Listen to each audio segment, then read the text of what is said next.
Hello, Room 5. Thank you for joining me for another Easter-themed video read aloud. This time, our story is called The Littlest Easter Bunny. I really think you're going to enjoy it.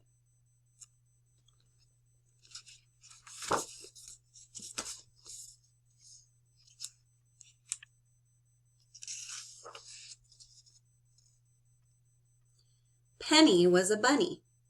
She lived with her family in a warren in Eastertown. There were many bunnies in Penny's community, but she was the littlest one.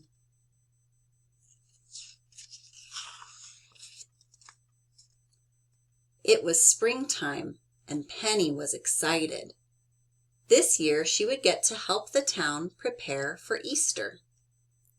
There were so many important jobs to do to get the Easter Bunny ready for the holiday.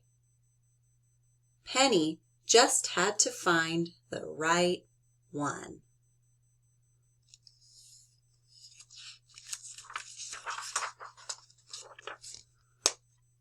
Penny's first stop was the egg painting studio. These animals were artists. They painted all the eggs the Easter Bunny hid. Penny's sister Bee showed her how to dip an egg in the dye. But the vats of dye were very big. Oh, Penny!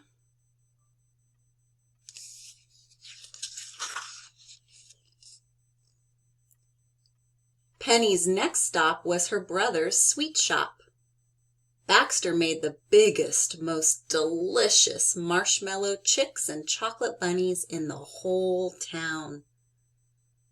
Baxter showed Penny how to pour the milty chocolate into the molds. "Penny?" Baxter asked, looking around. "Maybe you'll be better helping Momsy," Baxter suggested.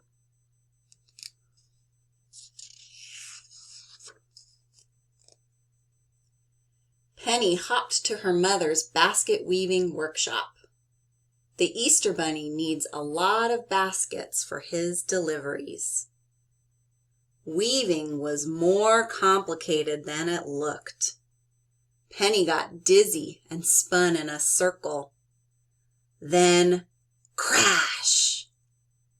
"Oh dear," said Penny's mother. "Why don't you go see Popsy?"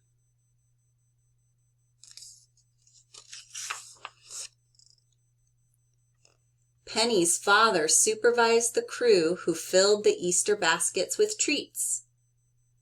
"Add the grass, then the chocolate bunnies, then the eggs with a special surprise inside," Popsy instructed. The other animals worked so fast, Penny's tiny paws couldn't keep up. Popsy peered into Penny's almost empty basket. "Maybe next year, sweet girl," he said gently.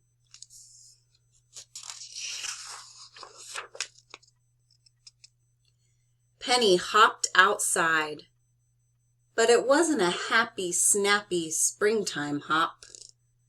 It was a sad, pouty, cloudy day hop. There had to be one special Easter job she could do, even if she was little. Just then, Penny heard a noise coming from an azalea bush.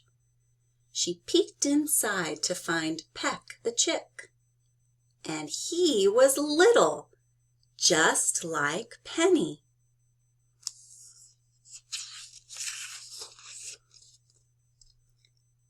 Peck was pouty sad too. "All the other chicks have found their special Easter jobs," he explained, "except for me." Penny didn't like to see someone sad. She thought about how to make Peck happy. Then she got an idea big enough for the both of them.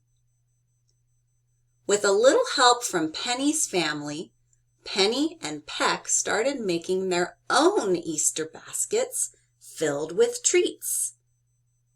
and the baskets were little, just like them.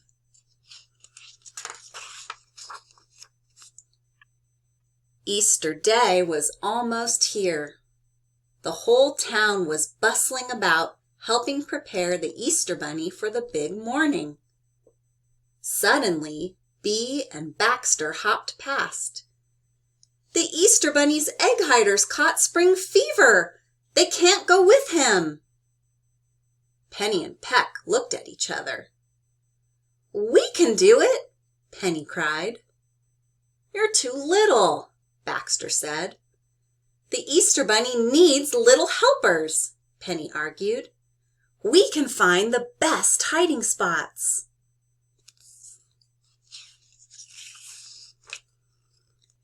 Penny and Peck sprang into action.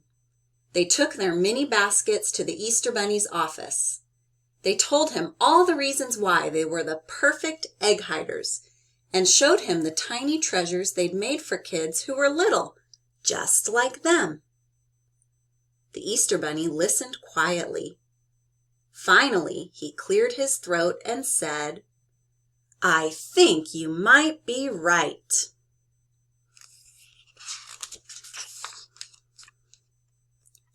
Penny and Peck had the best time ever helping the Easter Bunny hide all the eggs.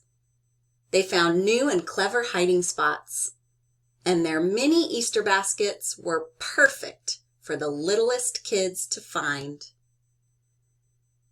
They returned to Easter Town with big smiles and even bigger stories to tell. Their families were so proud.